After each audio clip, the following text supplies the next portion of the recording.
Good evening and welcome to the Neary Building Committee meeting. It is Thursday, May 9th, 2024. It's 7:35 p.m. I'll call the meeting to order. And note that we have 6 of our 7 voting members present, as well as many of our ex officio members. First order of business is the April 22nd meeting minutes that were circulated. I will note that I think we need to add the presentation that was made. So I'll ask Mariana to add that to other documents when she submits them. But were there any other edits? I am seeing a lot of no head nods. So I will make a motion to approve the April 22nd, 2024 meeting minutes with the one edit as discussed. Is there a second? Second. Further discussion? Roll call vote. Chris? Aye. Mark? Aye. Andrew? Aye. Denise? Aye. Roger? Aye. And I am aye as well. So that's a 6-0 vote. Debrief on virtual open forum. We did have a quorum. So obviously anyone that was there, certainly feel free to chime in. Very low attendance. I counted about 15. So I think we have our work cut out for us in terms of trying to engage with the public. The 2 questions that were asked, I thought were very thoughtful and will certainly help inform some of the next steps. But I think the attendance was lower than our last in-person one, and certainly the level of engagement was just more difficult given the virtual environment. But it made for a shorter night, I guess. But that was, there was nothing I think I walked away with that was different than what we had already heard. But welcome thoughts from anyone else that was there. If I could. Go ahead. Oh, I didn't put my hand up. I'm sorry. That's okay. Go ahead, Mark. Just after the meeting, I did hear a couple comments, and it more or less revolved around when we get things to look at. When we're getting to feedback on the site plan or how we're going and the direction we're going, I think you're going to find a lot more engagement. And that's just sort of the feedback I got. I don't disagree with any of that. And I think once we start throwing some dollar signs out there too, that will certainly capture some attention as well. Thank you. Denise, then Roger.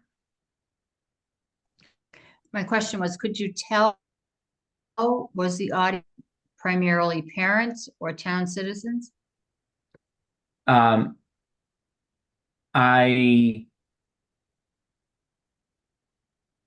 think it was a mix. Some had just initials, so I have no idea who they were. Yeah. I know one of the 2 parties that spoke has school-age children. I did not know the other party that spoke. And then from the names that I did recognize in the audience, it was a mixture. But I do agree with Mark's sentiment. Once you have concepts and an idea, right, as opposed to 3 different levels of grade configuration, you may start to get some excitement. But then I'm cautious of the other side is as we start to make decisions, people are going to naturally say, well, I didn't know you were trying to decide between those 3 things, sort of thing. So I guess the communication subcommittee is going to continue to have our work cut out for ourselves, but obviously welcome continued feedback from all. Thank you. Roger? I guess I'm just going to confirm the comments about being a bit disappointed. I agree with the comment. It looked like we had fewer people than we did for the in-person, and so I was hoping that we get a few more comments. Jason, the comments, a couple of folks that did ask questions, I thought were good, but I was hoping that maybe some of the other folks, higher percentage of the folks that dialed in would comment, but, I agree, we've got our work cut out for us. Andrew? Yeah, I think I agree with Roger. I mean, I had a bunch of people, talk to me and say, hey, how come there wasn't a Zoom option, when we had the other meetings, and then we had a Zoom option, and yeah, we had 15, 16, I think 16 was the highest I saw. And then when we got to the questions period, it was, crickets, right? We got a couple good questions, but it was, after all the feedback I had, that how do we not dare not have a Zoom option on the other meetings? And then we had a Zoom option, and it was limited participation and really limited engagement with the questions we got. It was kind of unfortunate. But besides having it, I don't know what else we could have done. It was Yeah, pretty well circulated, pretty well advertised, spoke about, but at the end of the day, we just didn't get the participation that I thought I was hoping. all right. Let's move on to subcommittee reports then. Finance, does anyone from that, I know Kathy's not here, but does anyone from that subcommittee have anything to add at this point?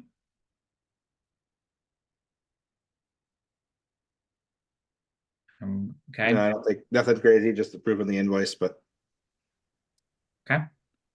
Communications has not met since the last meeting. And then sustainability, is there any, I know you haven't met, but is there any plans to meet yet or to be determined? We really haven't heard, from Skanska yet. I thought that, I think he's gonna reach out to us when he's ready to sort of get organized, so we haven't actually elected officers yet, so we're waiting to get organized. yeah, I haven't. Okay. We're haven't heard ready, anything from Jay. and able to get organized, it's willing, ready, willing, and able. Well, the whole team is here, so they heard that, and I'm sure they will reach out when they are ready.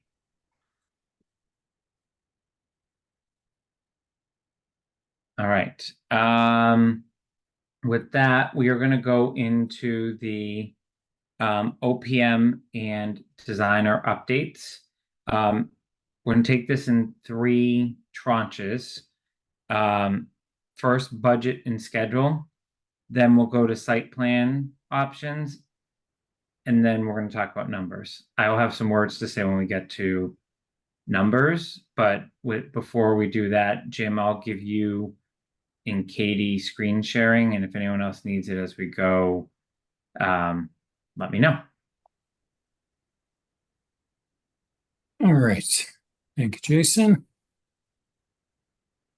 Yeah, so we can spin through this fairly quickly. So the past 30 days over, we had geotechnical borings, continued development of the options, which we presented or Aerostreet presented in the last meeting. We did have one working group meeting actually just today, reviewing options and cost estimates and the 2 commuting forums.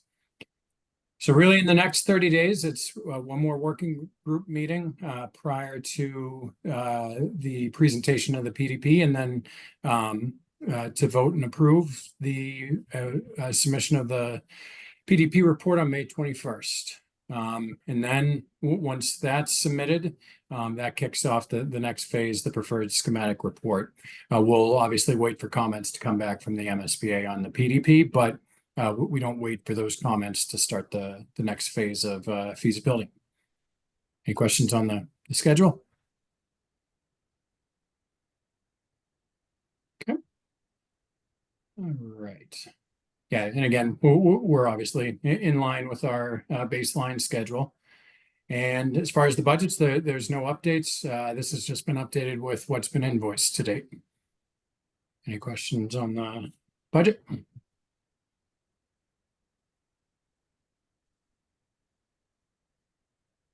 Okay. That's all that we had, Jason. Okay.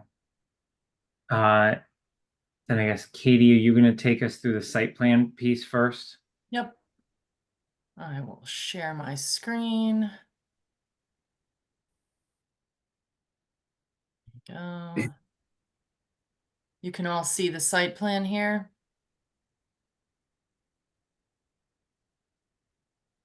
Yes. Okay, tonight we're just going to show you some updates to the new build options.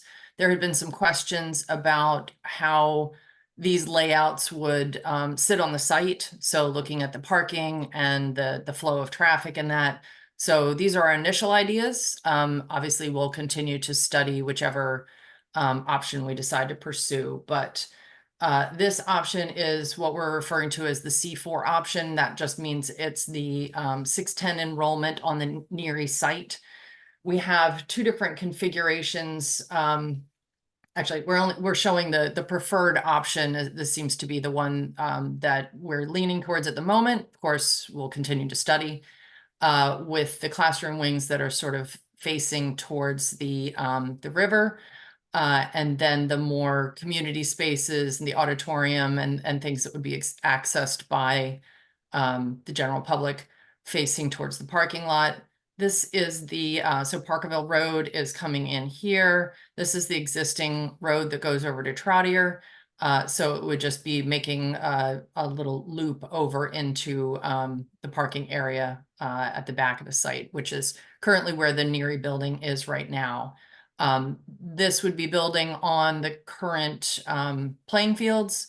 There's also a playing field over here. So basically the white area that surrounds it is opportunity for any of the playing fields to be replaced. And then seeing that on the second level, again, this is the 610 option. So it would be a 2-story building with essentially 4 classroom wings altogether. And then jumping to Woodward. So playing out of the 12 options that were required to study for the MSBA, we also have to look at how a brand new building would sit on the Woodward site. So we've laid this out effectively using a very similar scheme, a very similar layout to what we had done on the other site as far as the classroom wings. This seems to be the preferred option with the space in the center corridor in sort of the neighborhood communities that we've been talking about. And we've just rotated it on this site. In order to meet the 610 enrollment, we would need a little bit more parking. So we've shown a little bit of parking in the back here. That would displace the playground that currently is there, and we'd be placing it roughly over here. Again, just a study.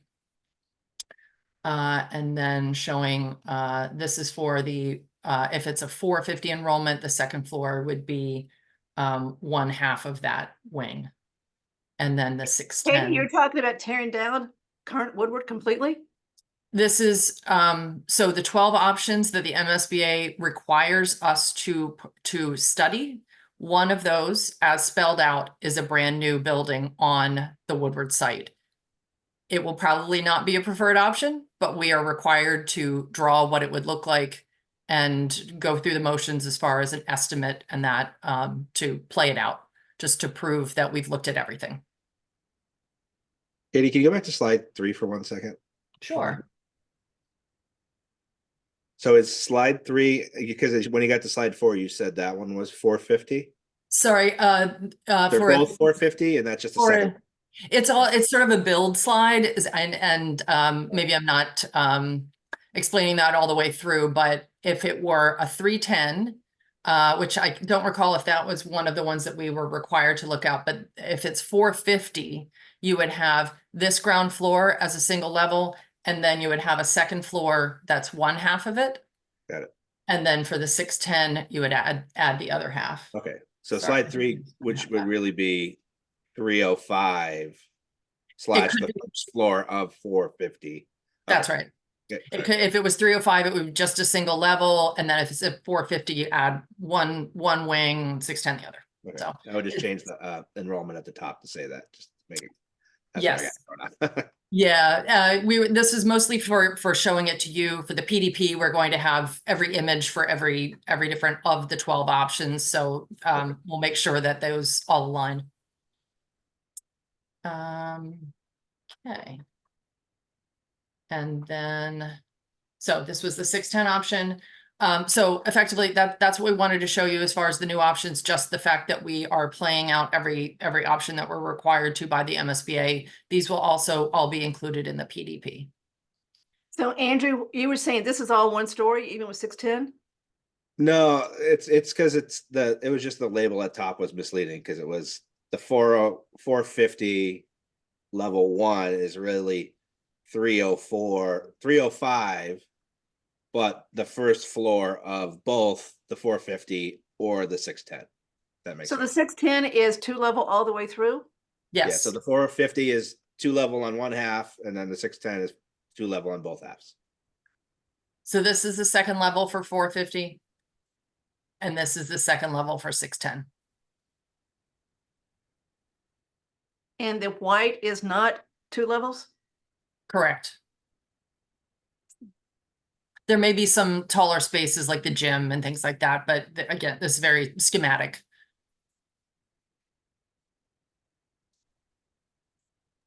What's the current enrollment at Woodward right now?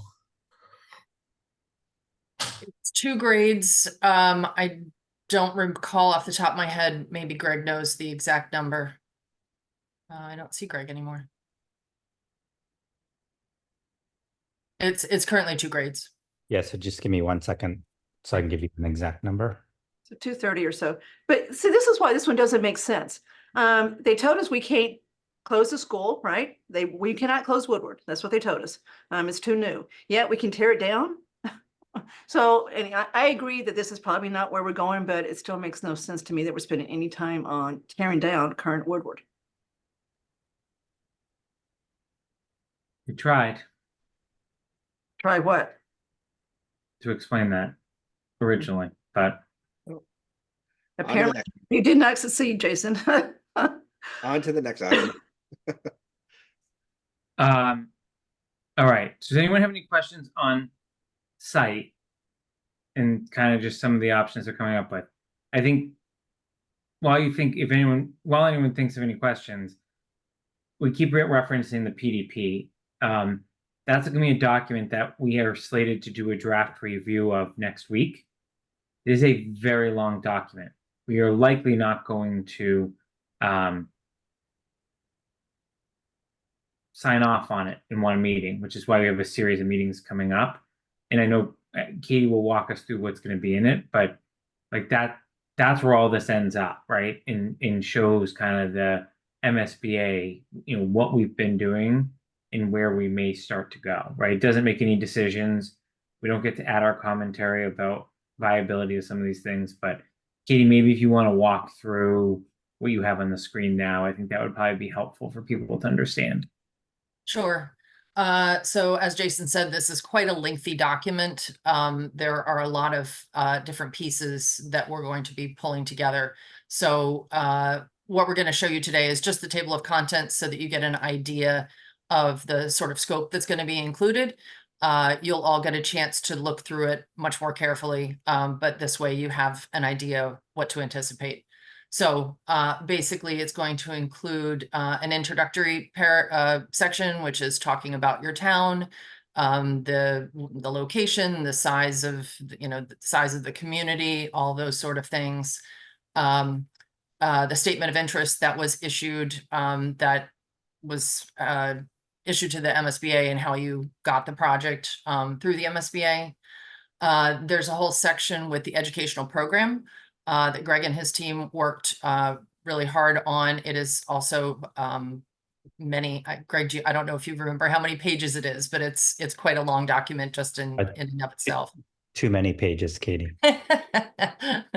Enrollment. Everybody, go ahead. Team effort, but enrollment at Woodward's 280. 280. Okay. So the educational program, that's one whole section. Then there are a series of space summaries. So all of these 12 options that we've been talking about, the MSBA has a spreadsheet a template that we start from that dictates the size of certain spaces and then gives us cumulative total. We've shown you a snapshot of those previously where it's the 3 different enrollments and sort of the total size of the building. But we're also including a summary of the existing building, so the existing Neary building, and saying how it compares to those spaces. Is it too big, too small?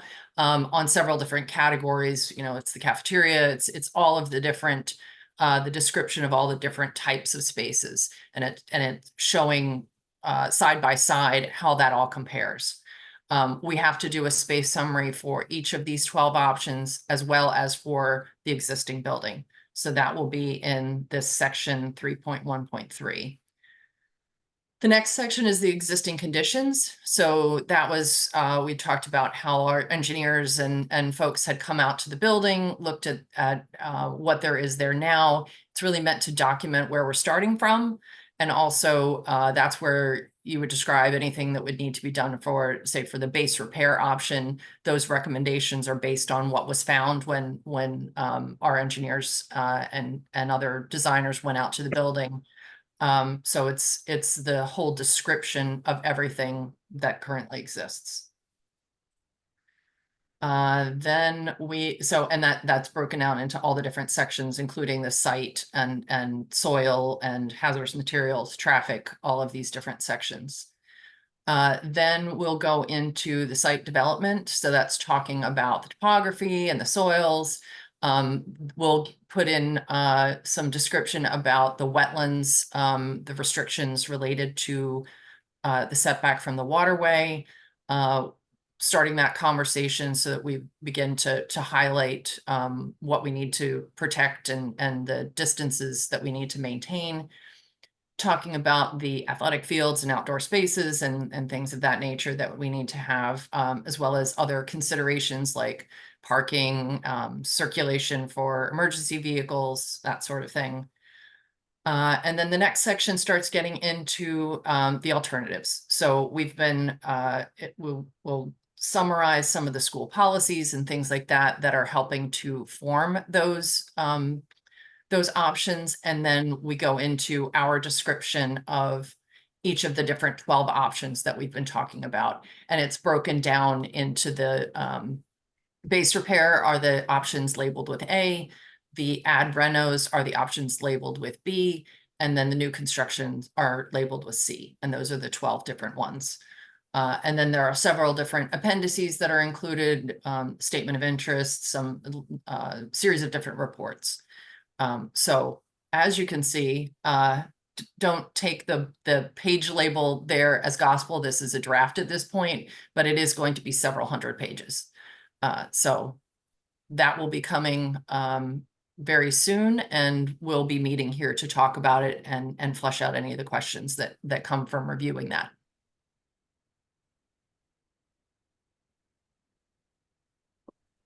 Questions on that part?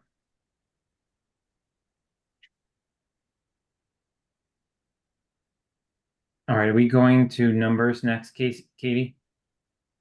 Yes, that would be. It looks like there are a few questions. There they are. Kathy and then Mark. So Katie, these page numbers mean nothing to the right?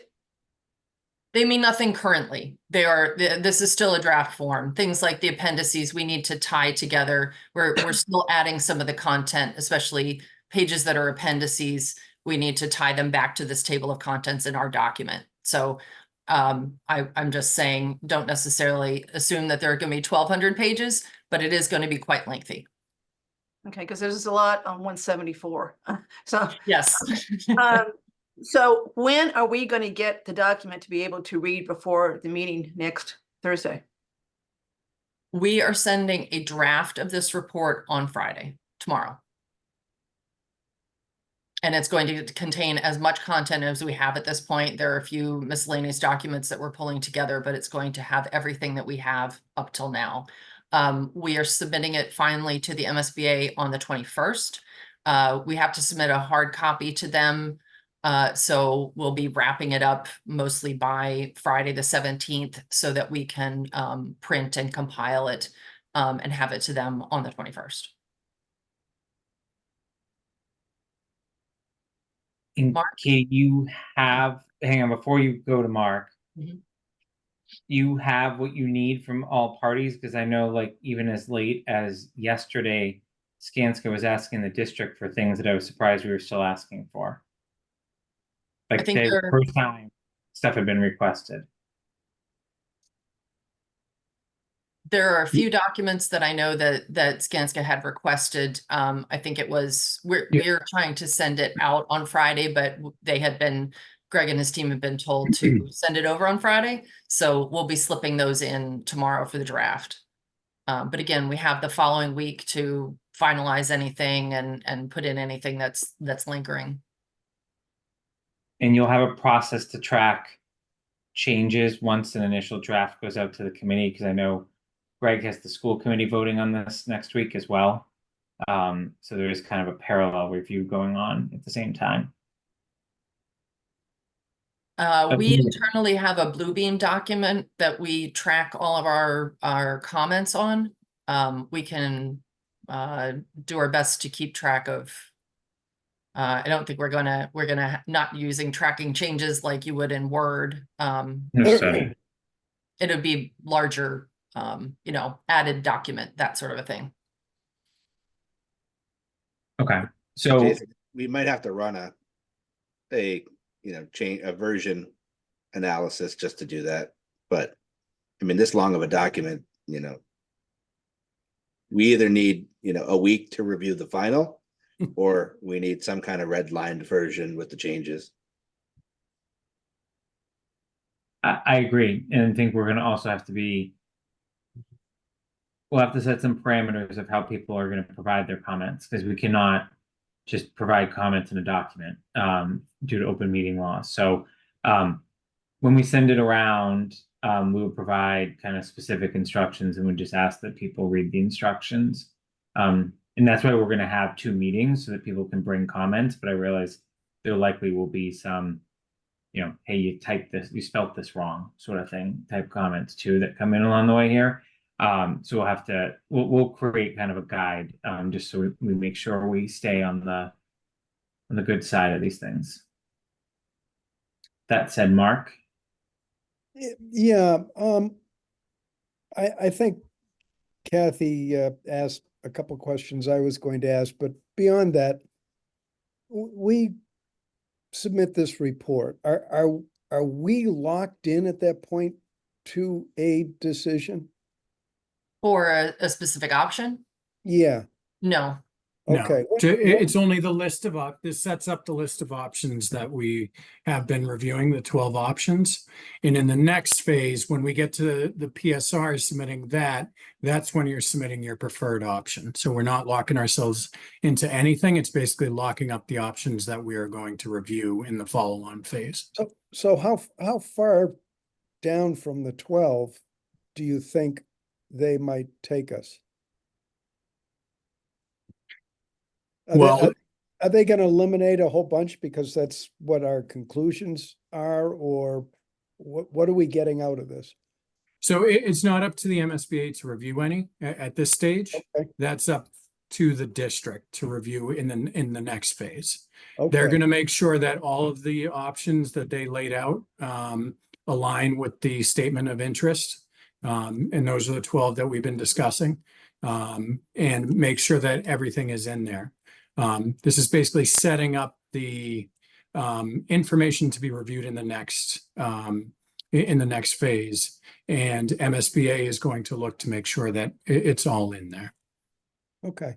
So Mark, the way it was explained to me is that this is just a way for the MSBA to be sure that we looked at all of them. They're not trying to select it, but they want to make sure that we looked at them all. Yeah. Okay.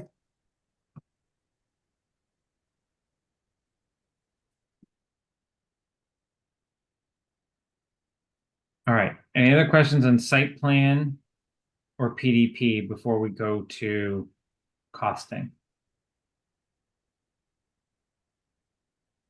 All right. Jason, one question. I don't know if it's in site plan or which section it is, but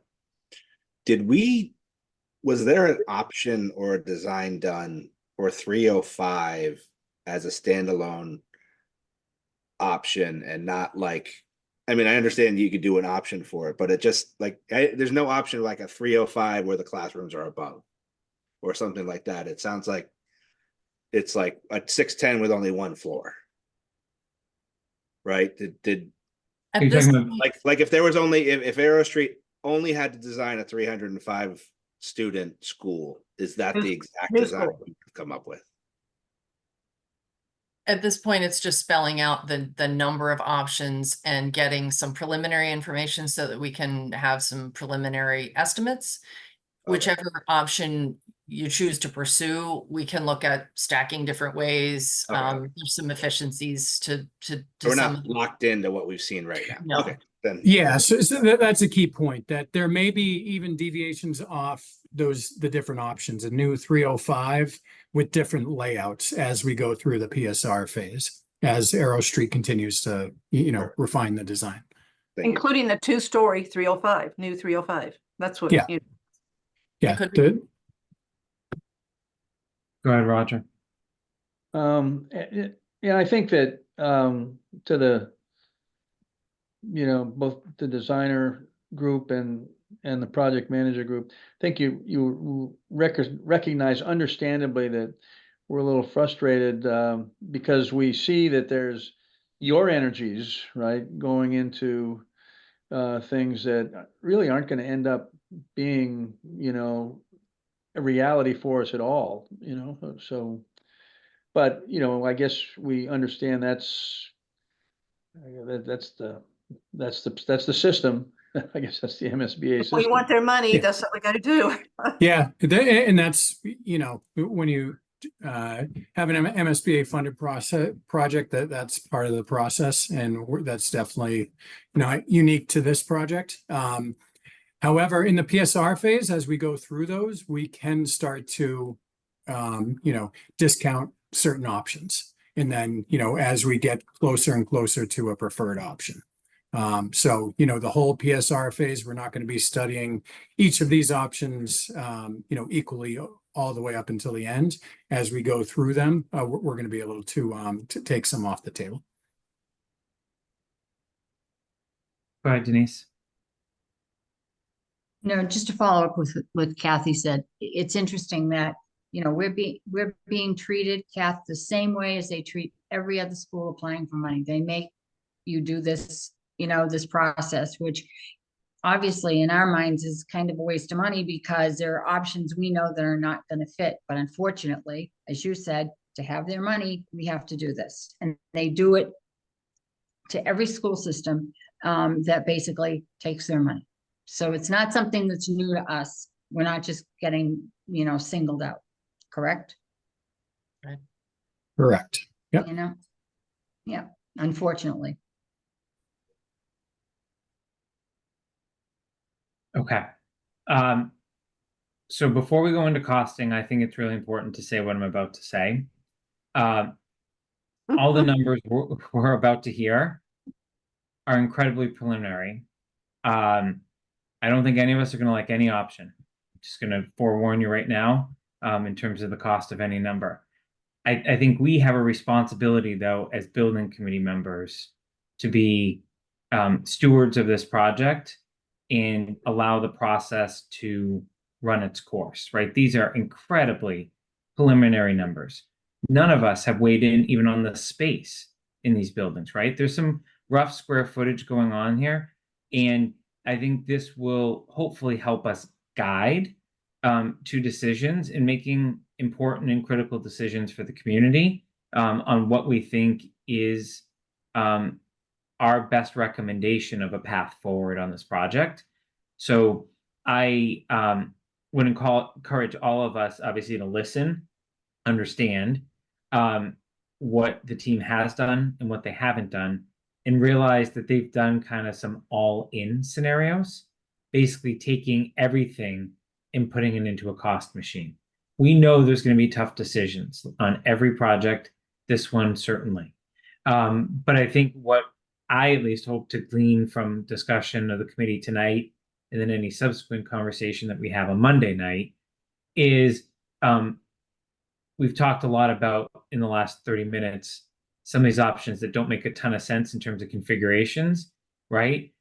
Now take some costing numbers, right? And whether you like the number or not, there are going to be certain things that hopefully we can start to glean in terms of base case, renovation, which site, et cetera, so that we can start to think about kind of the next phases that are to come.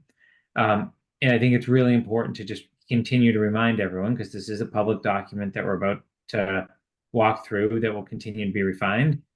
This is a starting point. This isn't an end point, right? And the only thing that the end point that will occur is what we bring forward as part of the next phase that eventually goes to town meeting, into a ballot vote. So, I guess, Katie, let's get into all the good news you're about to share. Oh, well, I'm the bearer of the good news. All right, so Jim, even better. Okay. All right. Yeah, so this first statement basically echoes what Jason just said. The following costs are benchmarked estimates informed by the design work to date, and the existing condition survey during this phase. And in the next phase, as we gather more and more information, they're going to be further refined. So at this point, they're just estimated costs based on what we know today. And this is a key point. Inclusion of these numbers, because we do have to submit these within the PDP, does not set any budget with the MSBA.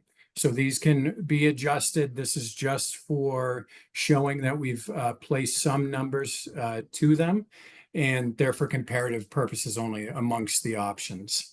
So again, our budget for this project does not get set until schematic design is complete and we have a project scope and budget agreement with the MSBA. So I just want to make sure that's clear. On this, because now we do have construction estimates, we have included a number that includes the soft costs, which include OPM fees, designer fees, utility company fees, swing space, moving costs, testing and inspections, and furnitures and technology.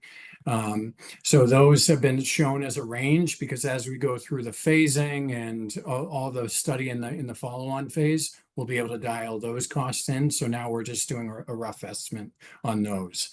That number also includes construction contingency and owner's soft cost contingency. Those are two contingencies that we have to carry as part of the MSBA budget. So any questions on any of that before I jump into the numbers? Just tell everyone what the percentage contingency that you're carrying in any of these numbers. Yep. Yeah, so the overall soft cost is 25 to 30%.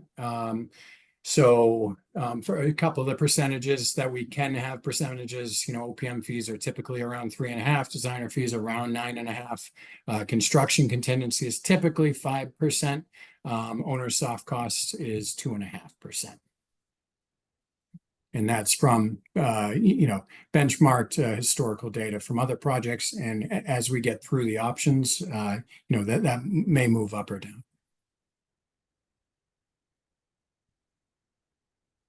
Okay. All right. So we'll jump into the numbers.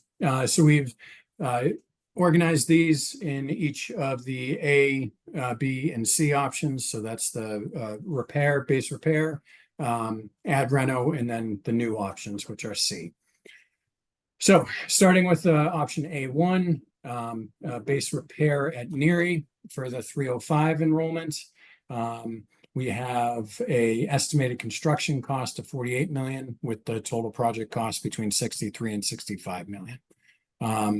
The option A2 base repair at Woodward, 450 enrollment, estimated construction cost of 45 million, and total project cost of 58 to 60 million.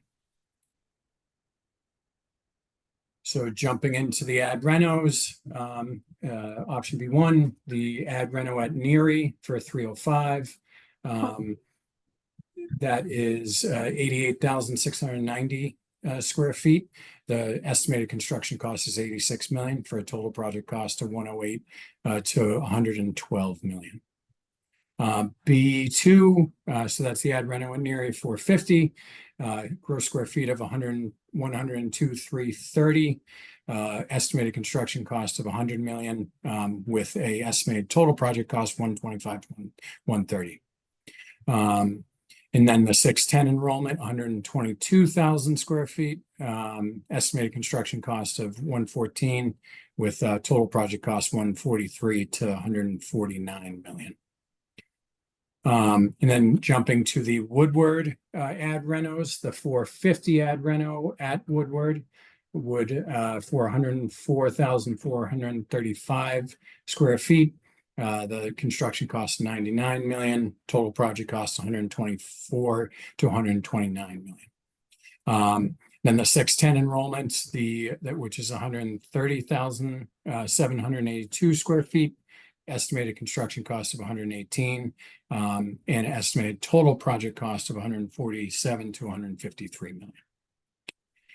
Now jumping to the new options. So at the Neary site for 305, with 78,405 square feet, the estimated construction cost of 85 million, total project cost of 106 to 110 million. And the 450 enrollment, 100,000 square feet, just over 100,000 square feet, construction cost of 100 million, total project cost of 125 to 130 million. The 610 enrollment is 121,000 square feet, 121,070, with a estimated construction cost of 113 million, and the total project 142 to 148. So the new options at Woodward, the 450 enrollment, 100,000 200 square feet, estimated construction cost of 99, total project cost 124 to 129. The 610 enrollment is 121,000 10 square feet, estimated construction cost 112 and then the total project costs 141 to 146. One thing to note in these numbers is any of the sustainability features such as geothermal, PV, any of those features are not included here. We do have some numbers on those, but we are only including what are in the options right now. All of these options, when we reviewed historical data right now for estimates that are in the SD phase, that's when the MSBA reports them, there are some outliers that go down to 700 a square foot up to almost 1,200 square foot, but the bulk of them are within that range of $850 a square foot to $950 a square foot, and we do fall within that range roughly.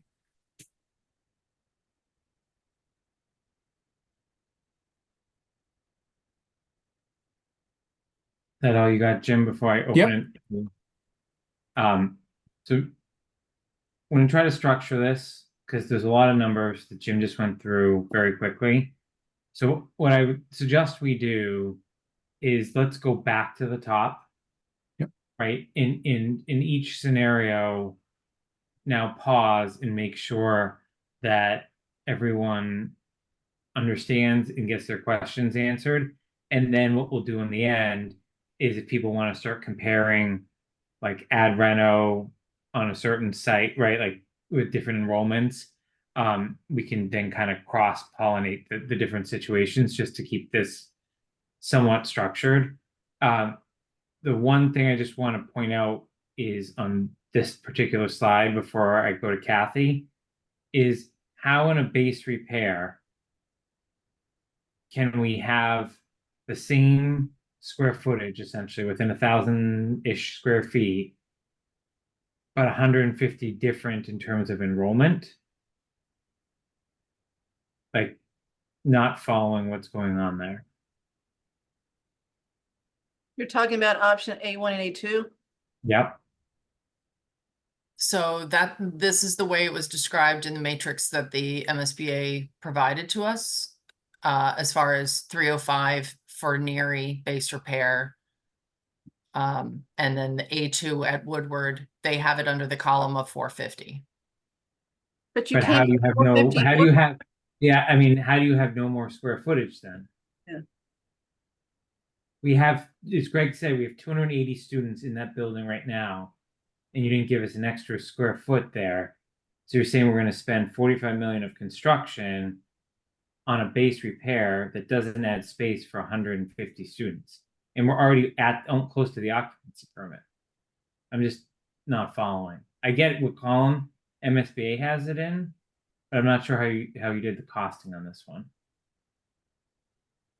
So the costing is really trying to repair and upgrade things in the existing building. So we're not necessarily saying we're adding to the building in either of these schemes. It's really, I think the MSBA is looking for the answer to when someone asks the question, well, if we just fix up the building, what's it going to cost us? And in this But place, there's not room for 450 in the current building. correct. Not I'm just- disputing that. It's What I think Jason's trying to say is you got to add. The so that essentially would be the scheme B3, Yes. B4. Yeah, well, in fairness, the occupancy permit is for 500 individuals, right? That includes staff and faculty, right? So I just, there's something missing here though, right? Like if we're saying we can't add, I mean, you're basically saying we can add another grade in here is sort of what this is suggesting without doing anything. So I don't, the whole purpose is for us to throw our questions out at you tonight. If you don't have the answers, like make a list of them that you can come back to us with on Monday. But that just stood out at me right off the bat before I even went around the horn here. But that's not a trivial thing that Jason just said. We have assumed we can't add another grade at Woodward. It's too tight based on our demographic study. So therefore, it kind of eliminates a lot of options if you can't add a third grade to Woodward in the current footprint. I think the intent of this is to price out what a base repair option would cost. I agree that the 450 is misleading. And I think that's something that we should spell out in our description of it in the PDP. I mean, that is effectively going to say why this option is not likely viable. But I think the way that we approach it to answer the MSBA is to spell that out, to say, we've honored your request to give you a base repair, but it's not going to fit 450 students. Yeah, the base repair option, and this is how MSBA spells it out, is to bring the building up to code and fix all the systems in the building, and that's what this cost is. And to Katie's point, when we report it to them, we have to report it that how it was submitted in or how it's listed in the SOI with this enrollment. So this will be one that the enrollment doesn't fit. So it'll come off the table. But why are we talking about a base repair at Woodward? Since when does Woodward need a lot of repair? That's also what I don't understand. It's a fairly new school. So, and Katie, you can chime in, but the ADA, but the big piece of this is bringing this up to the current energy code, the stretch energy code. That's right. For envelope for windows, even though it is, a 20-year-old building, it's those items have definitely evolved over those 20 years, and to bring it up to the current code does cost money. So the items that we included for the estimator as to describe the work that would be performed here is upgrading any mechanical systems, that sort of thing. It is 20 years old. There might be some minor repairs, upgrades, that sort of thing. Looking at the electrical system, security system, data and controls, those could be updated or upgraded from when the building was built. But as Jim was describing, probably the biggest cost, especially that is different from previous projects before this year, because the stretch code was introduced and enacted as of July, I believe. It would involve greater insulation around the building. So that's the exterior walls, the roof, the windows, bringing those up to the appropriate level of insulation. And that's not an insignificant thing. But for $60 million to not add any square footage, to redo the HVAC and add insulation, assuming that's not, you know, you could, for that much money, you could put a Canada Goose jacket around the building. Like, you know, so I think you're using the dollar per square foot, right? Which, but we're not adding any square footage. So I don't know, it just doesn't, to me, it doesn't foot. Either you're getting to 450 and you have to add square footage, which makes sense, and do all that other stuff, or you're not changing the square footage and you're doing some mechanical and energy things, which the cost should be, I think, significantly less. But this looks like a tear down and rebuild almost. If we weren't trying to figure out what to do with Neary, we wouldn't be talking about upgrading Woodward. Nobody would be talking about it at all. So we would not do this, even though codes have been enacted, whatever. So this is kind of mind-boggling. God, let's keep going. All right, so Kathy, you had your hand up. Did you have anything on this else on this slide? Or did we already kind of cover it? I'm okay so far. Andrew? So I'm stuck on the existing Neary, right? I thought the existing Neary is like 62,000 square feet. That's what I think we had in the OPM thing. This is what we had taken off from the drawings. It might just be because we're filling in the center there, which is actually the. I'm also taking over the district offices, so. It's the total square footage of the entire building. And Yeah, Andrew, we're Andrew, not. it's pretty close from what I have on my records. It's pretty close, Andrew. Okay. The MSBA carries it at 68,000 square feet, Andrew. Okay. And just a point of clarification, we're not proposing to infill the courtyard. That's Okay. just a color that someone put on the drawing. Okay, so I think. How many students go to Neary today? Greg, do you still have that handy? Yeah, so the actual enrollment. Just give me 2 seconds. Continue talking and I'll get it and I'll. No worries.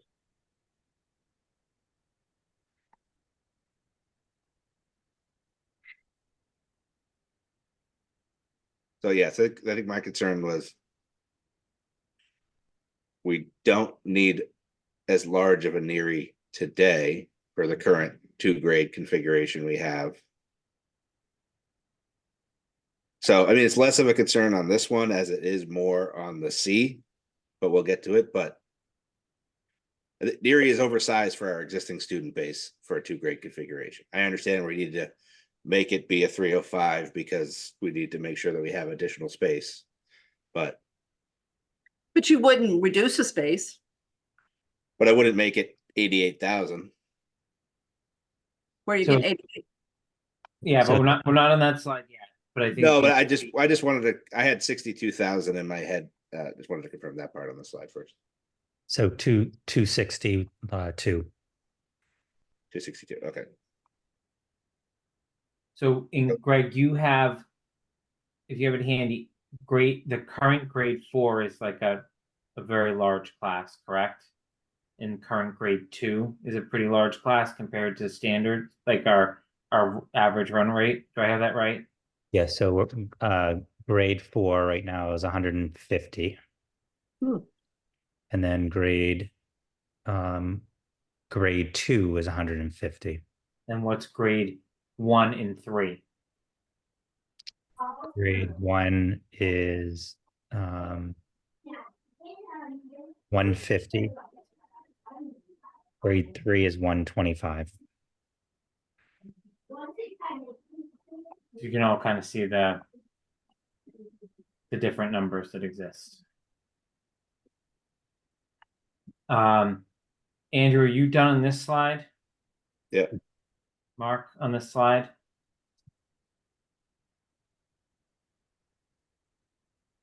No, the quick question I had, and maybe you don't have an answer, at Woodward, is there anything and suppose we throw this off the table, is there anything in your numbers that need to be done? Kathy's right. I mean, if we do this project, Woodward wouldn't be in the equation and we would probably just keep going.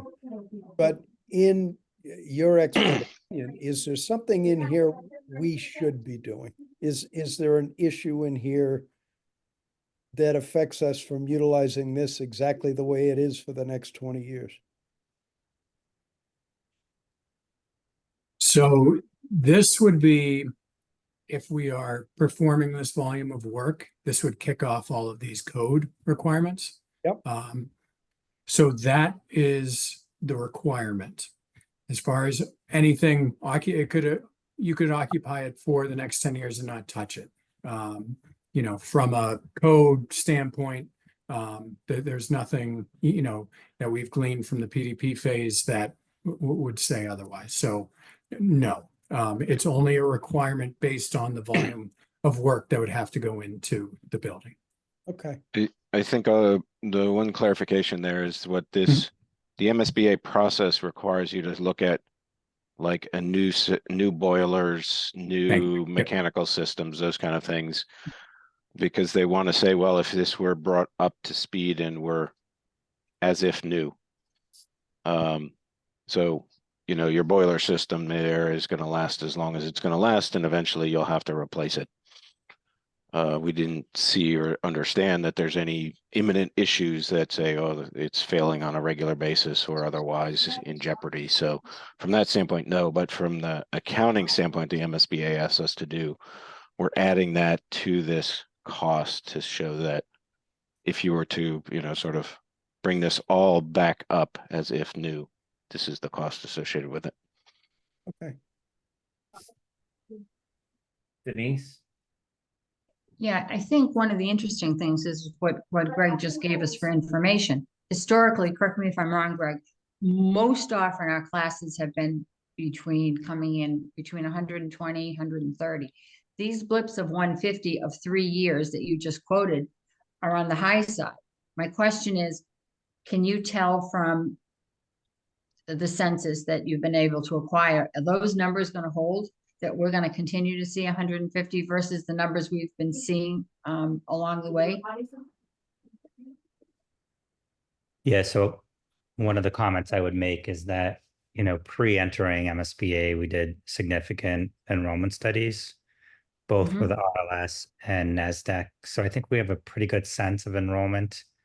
And if you look at the historical enrollment, it's pretty much been plateaued. There hasn't been significant increases or decreases, and we anticipate that moving forward as well. So do you see us staying at those Yes, numbers, around the 150? Yes, Okay. I don't see a significant increase unless something significant changes in terms of housing. So when you see some classes at 120, that's really the low side, and you don't see that to be, historically, you think we'll be at 150. So if you look at historically, you'll see these peaks and valleys of, between 120 and 150. So there is some variation from grade level to grade level, from cohort to cohort. But again, the overall population hasn't significantly changed. And I think Jason had mentioned this in the past. The build out that happened about 2 decades ago, we overbuilt. Like we overbuilt space. And I'll just comment on the option A2. And I think one of the challenging points is that we've already done a thorough analysis. There has been a study of, can we fit into, 3 grades into one building? And our analysis proved that we don't think we can. So really option A2 is not an option, because we wouldn't do anything and we'd move another grade in. Like, we wouldn't spend $60 million when basically what we're saying is we already can fit 450 students in that space. I'm not sure if that helps. Yeah, and I think to move us along, I think, remember, we're locked into these enrollment scenarios for purposes of the modeling, right? Like we sign a letter with the district, the district and the town signed a letter with the MSBA. But I think it's really important that we continue to monitor these trends. Obviously, we had COVID going on in the middle of all of this too, which impact enrollment decisions in certain years. But those students will be through the system, right, in terms of the elementary school years by the time any of this is built, right? So that kind of those ups and downs will probably even themselves out for that particular reason. So I would caution ourselves to accept the enrollment for now, absent, a change in something in the town, whether it be MBTA, a development, et cetera, and really focus on like, is the space the appropriate space for that level of enrollment?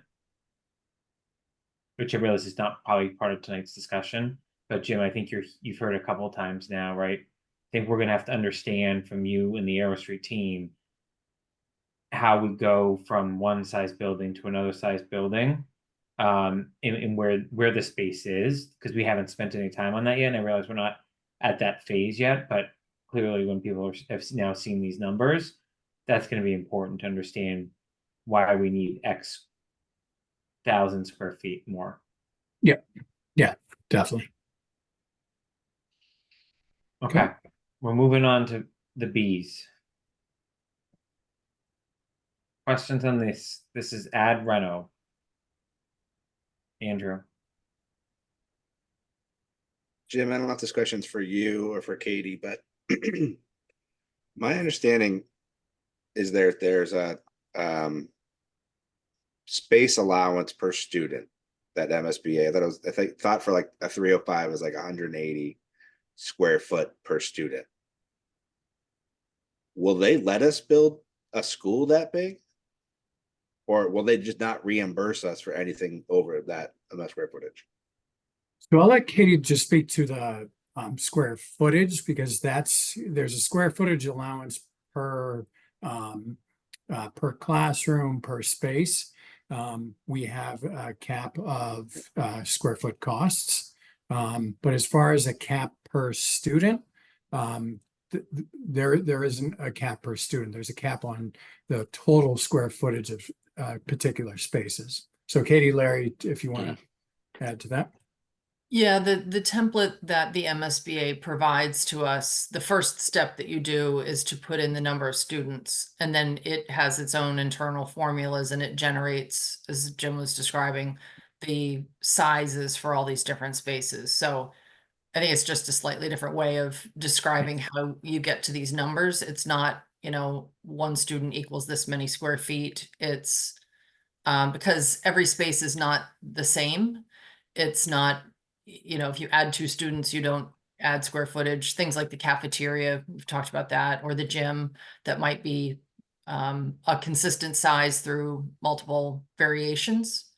So as I was describing in the PDP, where we're going to have these multiple space summaries, that is the generation of the square footages based on each enrollment. And then the other permutation of it is that we're showing, especially with the renovation options, they're not always going to be the exact size that you're allowed to be, because you're fitting it into an existing geometry. So we also have to prove out the sort of over under of, this space is too small, this space is too big, but we're working with an existing building. So it's a little bit more nuanced than just a square foot per student. Okay. That makes sense. I mean, I was reading the MSBA bylaws and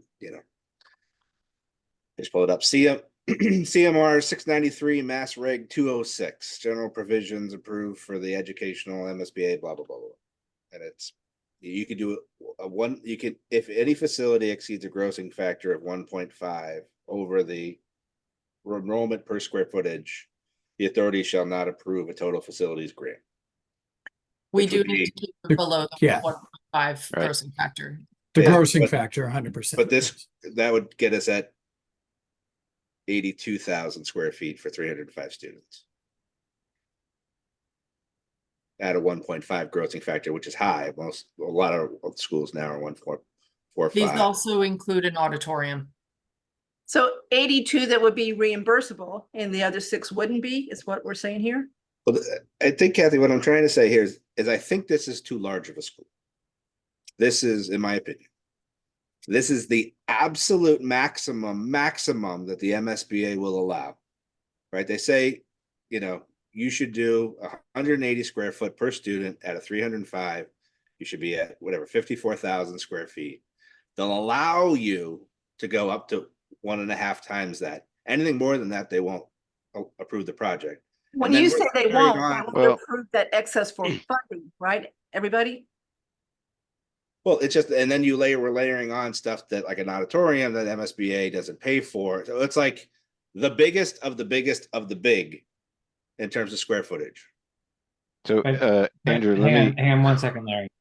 okay. Go back, Andrew, to the first thing I said, right? Is we haven't gone through any of these spaces yet, right? And it's very clear that this committee needs to do that soon. So, right, that's a message to Arrow Street and Skanska. Like, the committee needs to understand each of these spaces, but right, this is every potential space you could put in this building is here, right? So that there's no surprises later on. It's a lot easier to remove than add, right? So I think I certainly would acknowledge, I'm sure there are things in this number that we're not going to be able to sustain, even if there's a really good reason to do it. But I just think we need to remember like how they start with this analysis, right? They start with everything in, right? Then you start to pull it back. So I would prefer that instead of like trying like to understand, we're not trying to understand the square footage tonight, right? Like they need to come back with an analysis showing. But I would reference it. that. This is a worst case scenario, Yeah. right? Which Does everyone agree with that was- on the Skanska and Arrow Street team, that this is a worst case scenario from a square footage perspective? I don't know. Well, worst case might not be the right word because it could be the best case for the kids, right? Right. But in terms of cost, this is The the largest- absolute max. The you can- largest. Largest. Yeah. What I would say is that, what Arrow Street did, and let Larry chime in. I mean, walking through all the spaces, trying to align everything. What you want to do at this phase is exactly what Andrew's saying, and what Jason said is that, have it be at its maximum. Now, that's not to say during design, in the next phase, spaces have to shift around. We need more square footage over here and deduct over here. But you definitely don't want to start at the PDP phase and then get to the end of schematic design 30% over where you started. It's easy, as Jason said, it's easier to go the other direction. So, these, and again, these are what we have to study. These are not what we're approving tonight. And that's the key point, that, all of these spaces are going to have to be approved both as they align with the educational program, and taking into account the budget, and the reimbursability of spaces. So can we also just make the following statement if it's true? We can build what we want to build. However, there's limits on what the MSBA is going to consider for reimbursement, but we can still build more than what they would reimburse against, correct? They're not going to say Correct. no to the whole thing just because we build more than what they'll reimburse for. 100%, yes. So- If you were doing district offices, you could build those. They wouldn't participate in those. Okay. The only exclusion to that would be a pool. They don't operate or don't participate in projects with pools. Outside of a pool, yes, 100%. So, let me add a few clarifications to that if I could, Jason.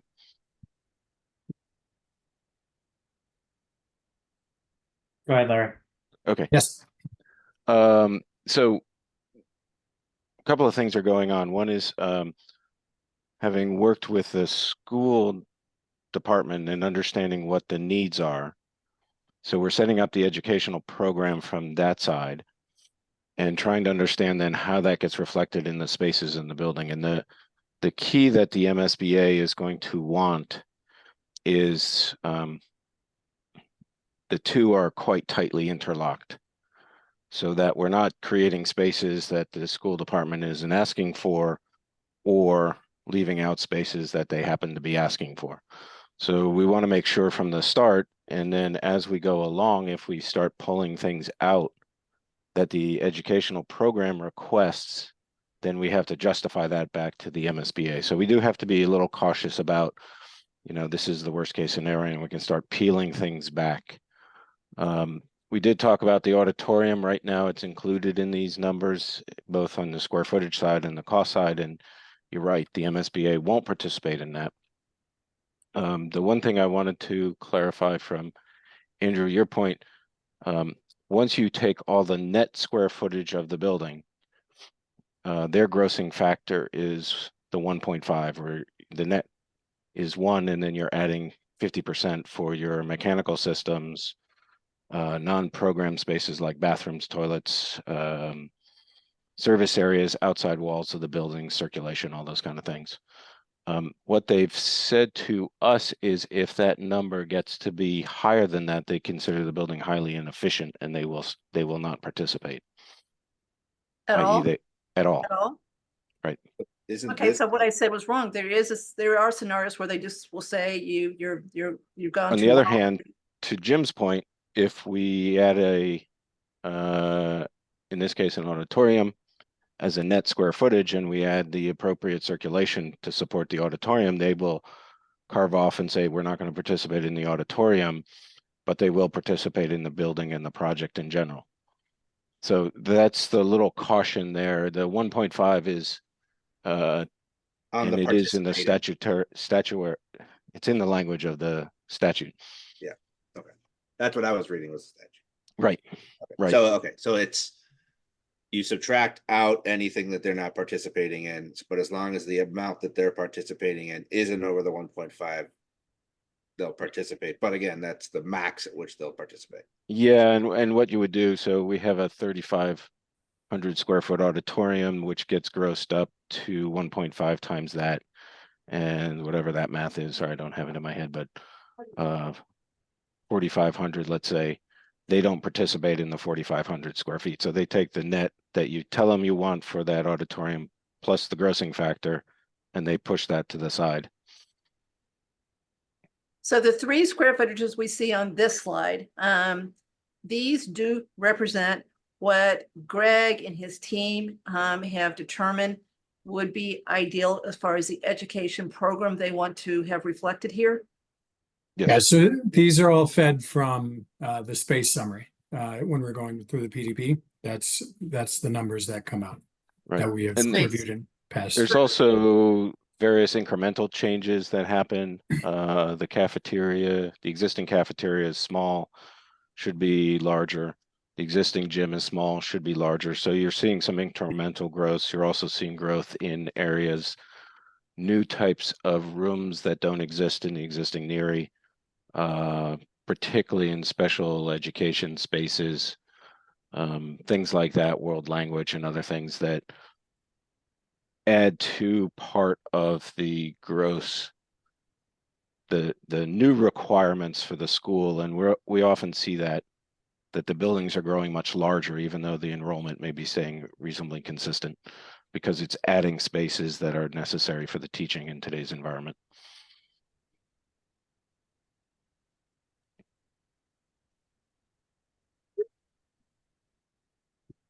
Anything else before we go to the next slide? Yes, to stay on this one, that middle one is, I think, very misleading. Because if you're going to do 450 at Neary, that means you're going to do 450 at Woodward, right? So you're going to have to add those two together to get to the total project cost, correct?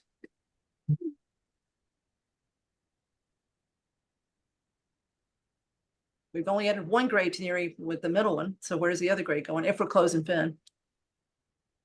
I think the general assumption is if you only add 1 grade to a school, you can't close Finn. Okay, that I hadn't thought about. So that's okay. So if you add 1 grade here, then where do you? Okay, so you take it from what? Finn, Woodward, and they're down to 1 grade.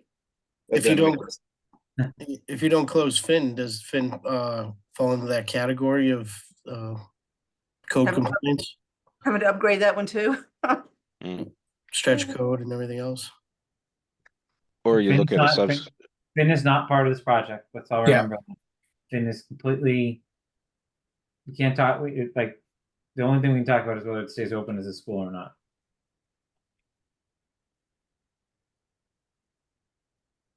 Okay, but Jason, what you said doesn't quite compute. If we're going to only add one grade at Neary, then what does that mean for the other two schools? Where does, so we took a grade out of one of them, and that means Woodward has one grade? Well, I mean, I think the question becomes, does that make sense? Right. Right. Right. Okay. Yes, I you think could we're consider a probably- renovation at another school, but that's not. I heard, like, I understand what your original question was, is like, if you're gonna make Neary 3 grades, don't you have to add on somewhere else if you really are gonna consolidate? I think the Yeah, answer so I'm is yes. assuming you'll consolidate, but you're saying not necessarily, but if we do this and we don't consolidate, then we've got two really big schools for the population. Yeah, I think we're going back and repeating the issue that happened in 2000. Yeah. Greg, I saw your hand up and went down. Did that resolve what you were gonna say? Yeah, I was just going to reiterate that if we do a 450 option, we have to keep 3 of the buildings open, and one of the buildings would have only 1 grade span, which makes no sense. So I think, again, we're trying to apply logic to something that most likely we'll rule out at a later point. Yeah. Thank you. And again, that's the analysis in the PSR. Why didn't we go with the ad reno at Neary for 450? Because we would have to leave 2 buildings open. And that's why the reasoning for the MSBA, why that's not a feasible option.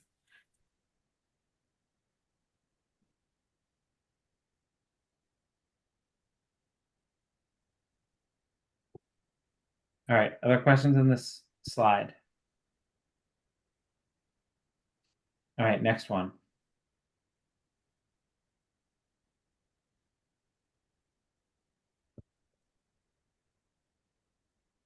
Questions here?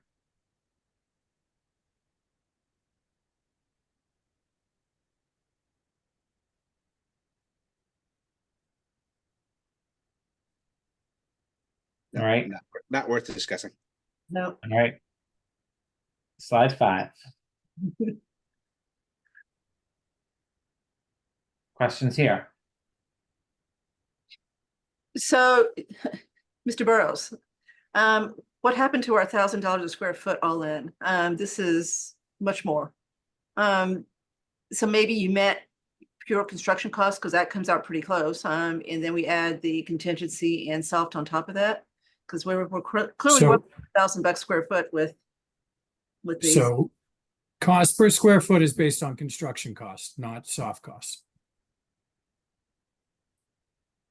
I wish you had made that clear, because I don't really care if it's soft or hard. I care about what the total is. And when Jason and I were on the original research subcommittee to try, and Greg and Keith, to try to find if we could close the school, we were carrying, according to our OPM at that time, $750 a square foot all in.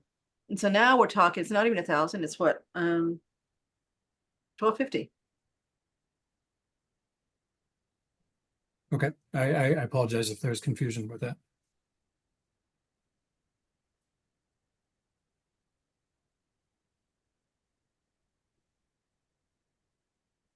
Maybe just to make sure everyone is, because it's not on the same slide, but I caught it as we were going, is the cost of new construction at Neary is basically identical within plus or minus $1 million between these options and an ad reno option. So Jim, just scroll back up. So use the, it's 114 to make it a 4 grade school on a renovation. It's 113 to start from scratch. Well, and it's on the 305, it's 10,000 square foot more on a reno than it is brand new. Okay, so pop that back up, compare them again. So the reno, so stay with the big school, Neary. So the reno is 150 million, and then the new construction is 2 million less. So if you go to the next one, you see 148, right? One more, Wait, Jen. no, go up. It's B4 or C4, yeah. So there's 148, right? 149, then go to the next one down. No, there you go. So it's 148. So it's actually even slightly less to build a new school than renovate it. Maybe. And I mean, that's fairly typical for phasing for lots of reasons. So then why would you ever renovate it knowing that you're going to run into things you didn't anticipate? Therein lies the study. Okay.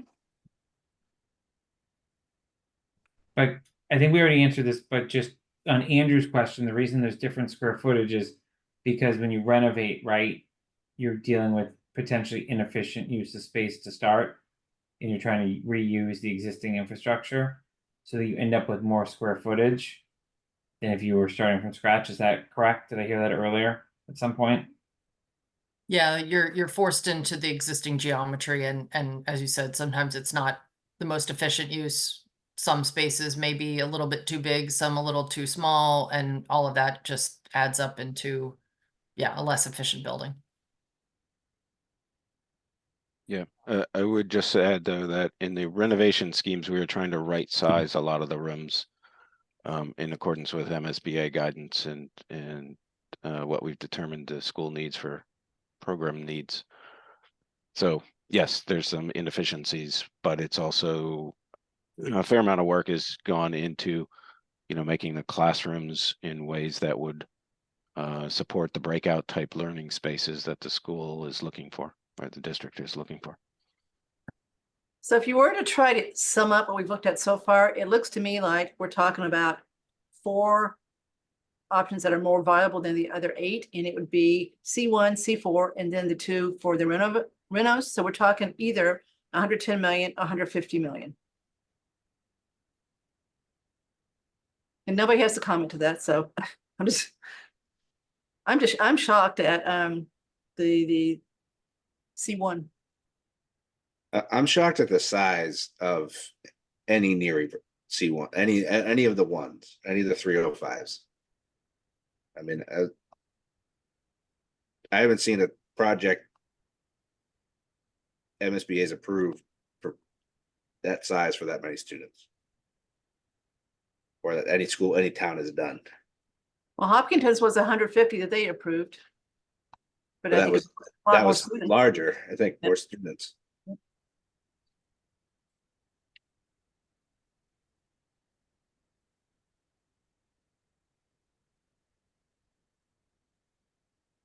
Were there any questions on the last slide? Just making sure.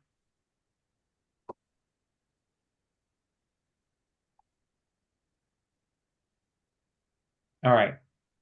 So I guess Skanska and the Arrow Street team, based on the discussion tonight, what, if anything, would you be bringing back for Monday night based on this discussion?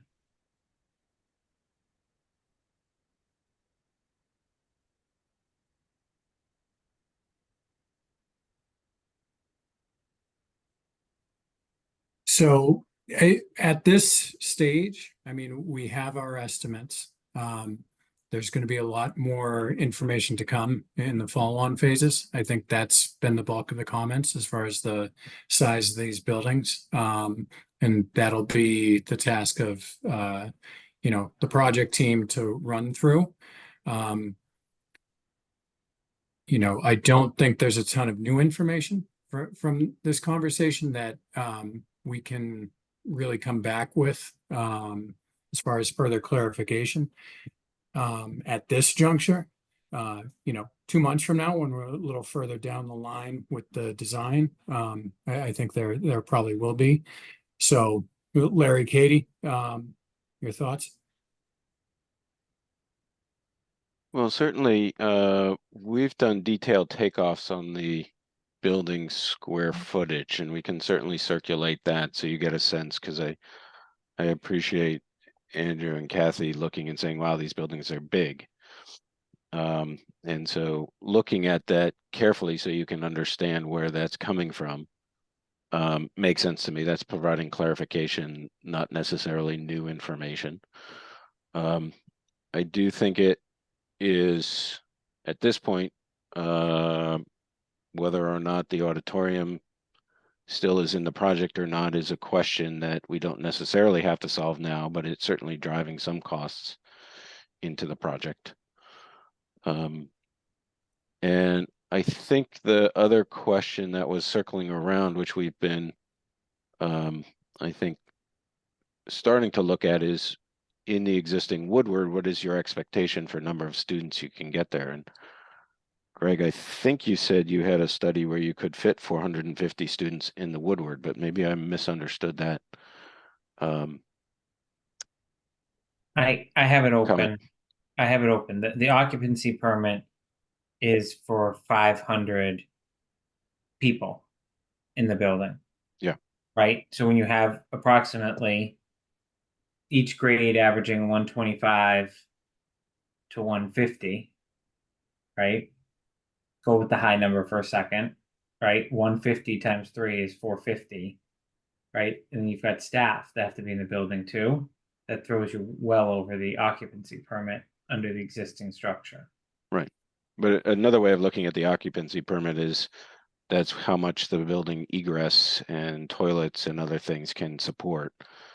And you might not have 32 students per classroom, but that's the building code version of how many people you could wedge into the building. But basically what Jason's trying to say, if you put 450 students in there, and Greg, Keith, I don't know if you know, okay, for 450 students, we would need 50 teachers, administrators, nurses, etc. Okay, a parent's not allowed to walk into the building, right? There's no visitors allowed in the building. We can't have external, the fire marshal is going to show up if a parent walks their kid through the doors, right? I think it just kind of shoots that down once you say 450 students plus the necessary educators, staff, people in the building that have to be there every day. And, you're going to need the building to be able to hold, people coming in for, seminars or classes or, whatever it is. So it's just, you're going to be over your building occupancy. So when that committee did their work, having 3 grades in the school, we estimated 445 students and 92 staff for a total of 537. And that's based on existing, right? That means no population shifts in town. And no specialized programming.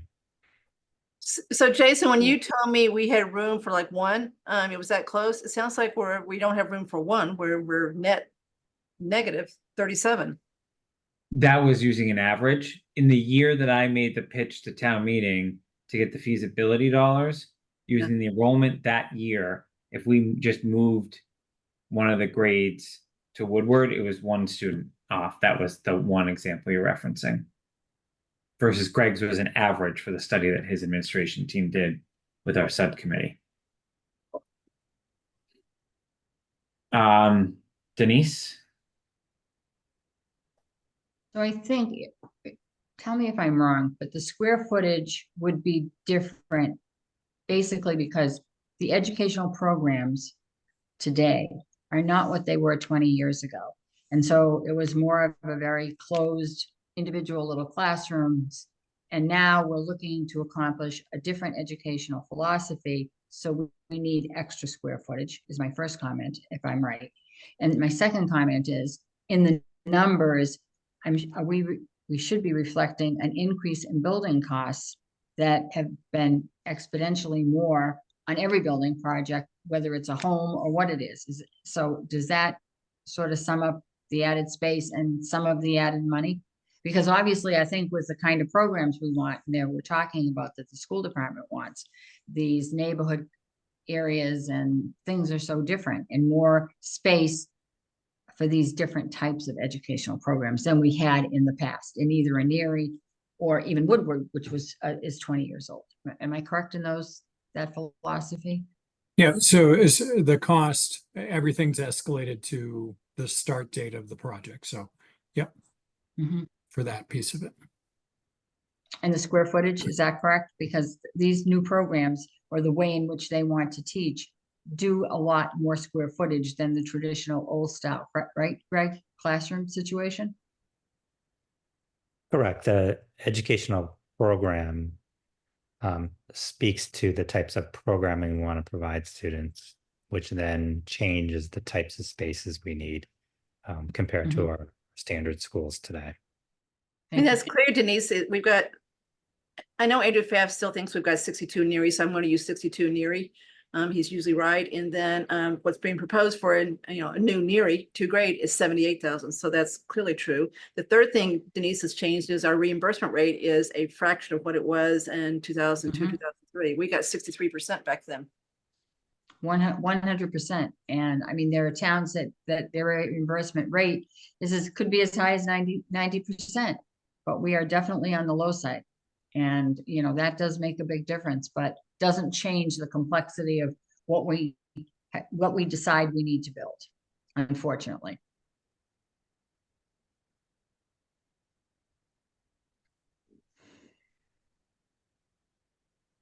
Andrew, then Mark. I don't know who this question's for, maybe Greg. I think this new way of educating is good, and I think it sounds right. Are we setting ourselves up for a future concern at the other schools that this school would have something or something better that the other schools don't have? And we would be looking to do that in other places as well. And we're kind of setting ourselves up a little bit for, the other schools are kind of built the old way 25 years ago, whatever, or further. They don't have this, the new school does. And now we're going to be looking to retrofit all the other schools to have our curriculum kind of standardized across the schools. Not really something for this committee, but something that I'd have a concern for. Yeah, and I would say that exists today. I think, and I think that will always exist. I think when you have the configuration that exists now, we don't have neighborhood schools where so all students would experience the new spaces. So that's one of the benefits of the current model in Southborough, where Northborough, certain regions of the community only experience one neighborhood school and don't experience, for example, the newest building. But more from a curriculum, like, okay, we don't have the ability to do this at Finn. You're going to get to Neary or Woodward, you don't have it. Then you're going to get to Neary and you have it. Then you're going to get to Chaudière and you don't have it. Like, are we going to need to get the other schools up to that level so that we have it consistent across all the schools? If that makes sense. No, I don't. I mean, I think eventually you're going to have to invest in other buildings. But I don't think it is because you have a Neary that's a modern school. I mean, these buildings are, we're designing a building that's going to last 50 years. So it's kind of also thinking about current needs and future needs. And then when it's appropriate, the other buildings will be renovated or redesigned. But no, that's not typically how it works, Andrew. I mean, I think people will be jealous, but we still can provide a high level of education at those other schools. Okay, good. But the way you reduce that jealousy, at least for now, is to build the new 4 grade school. So you at least get as many grades into this new program as you can. Can I also make a comment too that, one of the factors is for school consolidation is what are the cost savings for having fewer buildings, increase energy code. So there's another factor to this that I think is really important when we look at total costs of the buildings. And I think obviously we'll get to that point at some point, but it is part of the equation. Go ahead, Mark. Jim, what was, your inflation factor? For escalation, Well, the numbers we're looking at are 2027, 2027. yeah, so they were from PM&C, the estimator. It was 7.3% for escalation. Not annually total, correct? Correct. And is the base this year's construction numbers, or is it a average? Because I'd make So- the case we're in a particularly bad time to use this year's construction numbers, because I get a sense they're gonna come back down to some reality. Yeah, so typically, estimators will use a projection. And, forecasting over those years. It's definitely not an exact science, but, the current day's projection for where we will be at the start of construction. I can say for Skanska on our CM side, that's, pretty much in line with what we're carrying as well. So we did cross-check that. So Um, these numbers wouldn't, uh, I guess my question is, are other towns seeing similar numbers to these square footage costs? And at some point, it is the school board authority going to adjust some of their numbers to reflect it. We've gone through a horrible inflation period. Yeah. We've gone through arbitrary construction costs that shouldn't be as high as they are, but all the transportation chains just screwed things up. And I would hope that at some point it'll be a little bit more stable. Yeah, so one thing the MSBA did do was their cost per square foot cap. They just recently, in the last year, increased it after a long, it's now $5.50 a square foot is their cap. I believe it used to be $3.10. So they increased it significantly over the last year.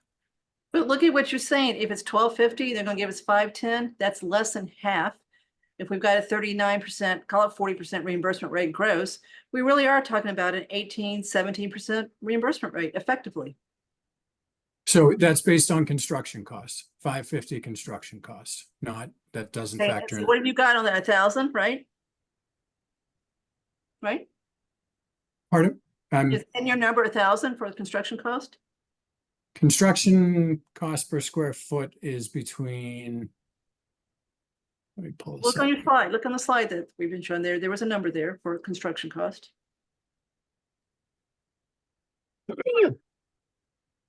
So the cost per square foot, which is based on construction cost to square footage, we are ranging from, where's my spreadsheet?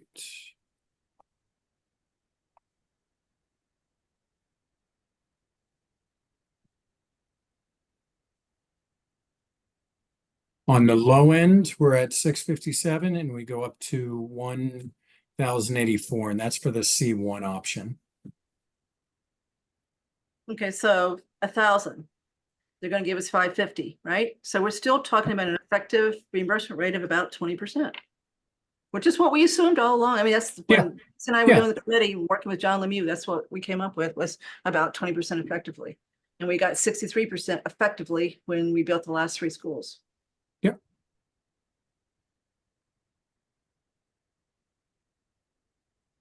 Mark, is your hand still up or are you all set? I'm all set. I'm all set. All right, so that was good discussion, but I still haven't heard from Skanska or Arrow Street. What exactly are you gonna do between now and Monday that would require another meeting? So our estimates are what are going to be included in the PDP. So the numbers aren't going to change between now and then. I would defer to Arrow Street on any design, as far as any of the square footage discussions, if there's any further information.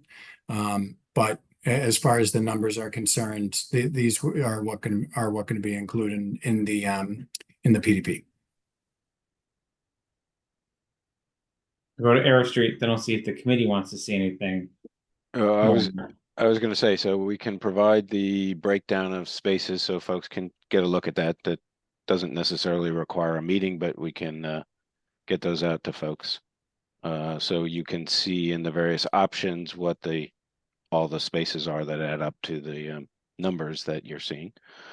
I would agree with Jim. We'll go back and do a double check on the estimates, but I don't see those changing dramatically. And then we're going to continue to push forward on the PDP, getting that wrapped up, as well as miscellaneous developments on the drawings, but that's more about, getting the right labels on and things like that. Not necessarily changing those fundamentals of the options. But this And- locks us into nothing, right? This truly, we're not locked into anything that gets No. submitted. No, anything that gets submitted, these are estimates. This does not set a budget with the MSBA. This does not lock us into a square footage with the MSBA. Obviously, they have their requirements with the space summary. But any of these numbers are strictly for information, and the understanding that they're going to be further studied in the next phase.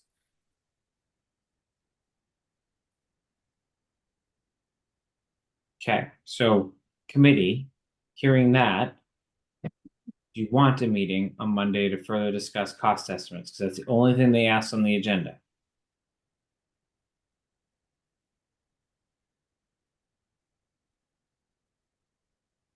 I mean, it doesn't really matter, No, it doesn't. right? I mean, you could put $1 billion, right? I mean, we're at this point in time, we don't even know what's in there. We haven't really dug into the numbers. It's just gonna go to MSBA. We're not committing to that spend. I think we all are a little suspicious of the dollar amount, so it's not like we're getting ready to shout it from the rooftops to our neighbors. So besides, putting it back into reality, I don't really see any point in doing that. Roger? Is there any action that we would be taking on Monday related to this? I mean, I don't see it at the moment. The only action that I can foresee is either next Thursday or the following Monday, we'll be taking action on the PDP, which will include these charts. So basically, this is By our, action, we're voting. We're voting on it. we're going to vote on giving them authorization to submit it to the MSBA with the full understanding of what was just mentioned directly before this by Kathy and Andrew. This doesn't bind us to anything.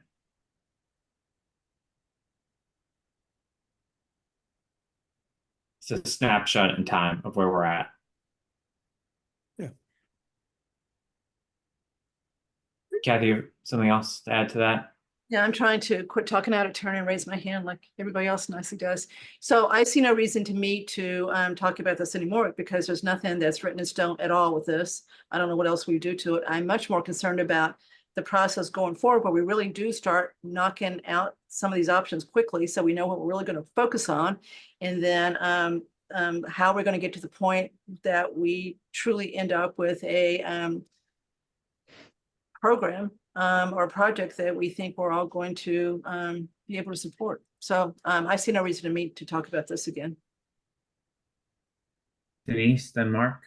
I guess I have a housekeeping question because I really don't remember my answer. So when we submit this to the SBA, when we do that, then and we give our critique and our logic as to why this or that does not work. Do they then call the list down and tell us this is what we will be working with? Or do they just take that under advisement and then we go forward the way we want? I don't remember, I have to be honest. Yeah, so as long as all of the options that they require that were in the SOI are included in the PDP. Mhm. They won't come back with comment on a particular option. They'll just check that all of the options are included. So no, there won't be any decisions made on what options the district can go forward with.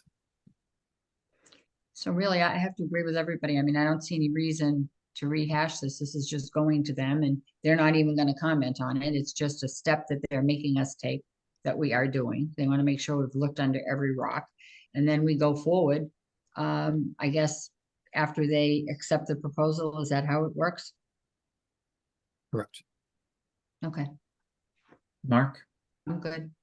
I'm good with one just quick question. We need to quickly determine how we're going to get the comments we might have on the what we're submitting. We're getting a rough draft tomorrow. So if that's the case, we should settle out how we're going to handle comments, corrections, questions. And if we have a ton of them,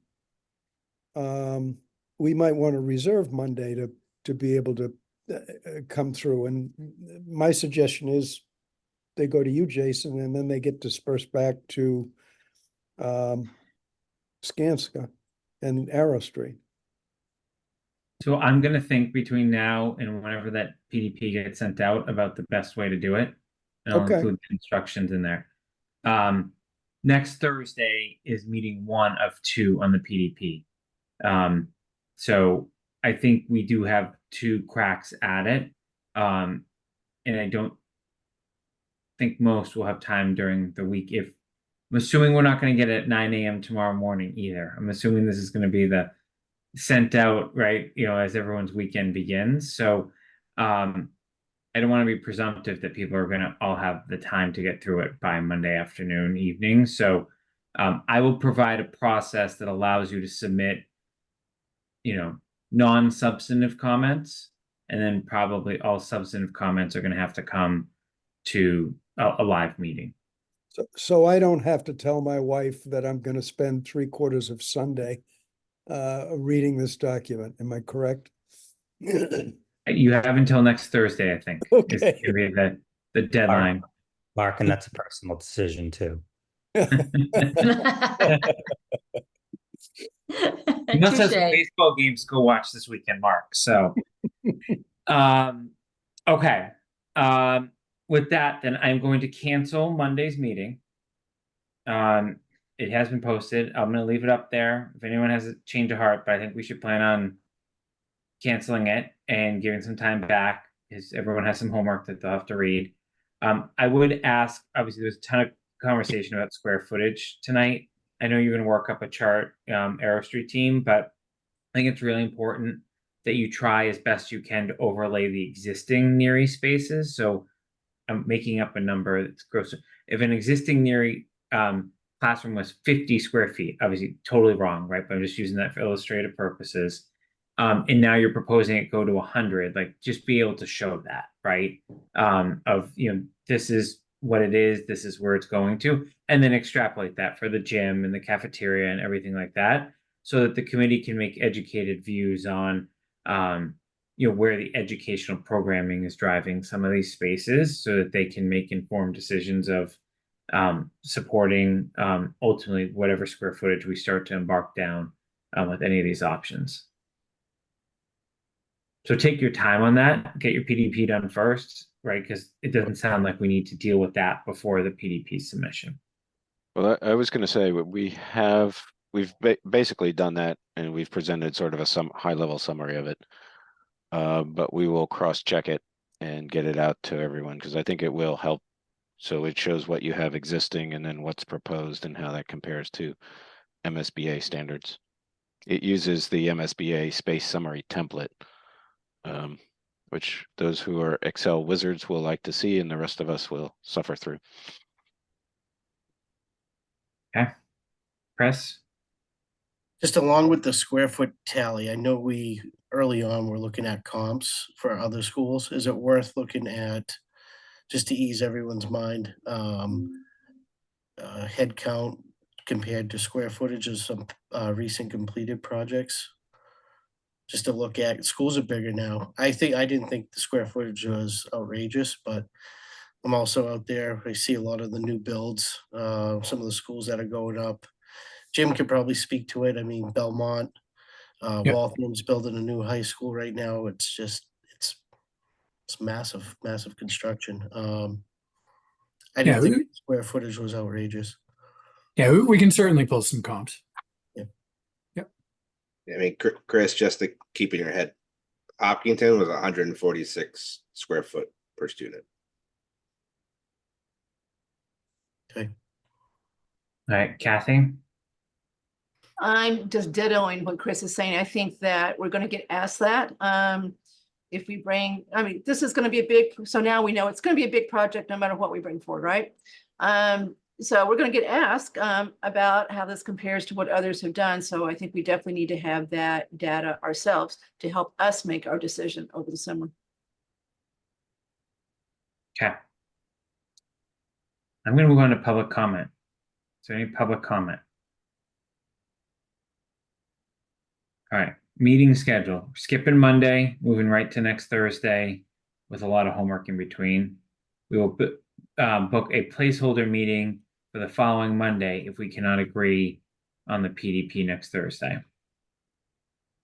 And then we will get a well-deserved break just before Memorial Day. And then I'll ask the Skanska team to work with Arrow Street to come up with a June schedule and potentially July, because that's going to just get a lot more difficult.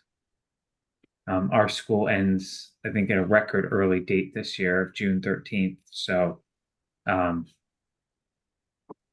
it'll just be tougher to schedule meetings. Yeah, we can put that on the project team agenda for next week. Makes sense. Okay. Great. Is there any other business that anyone wants to conduct tonight?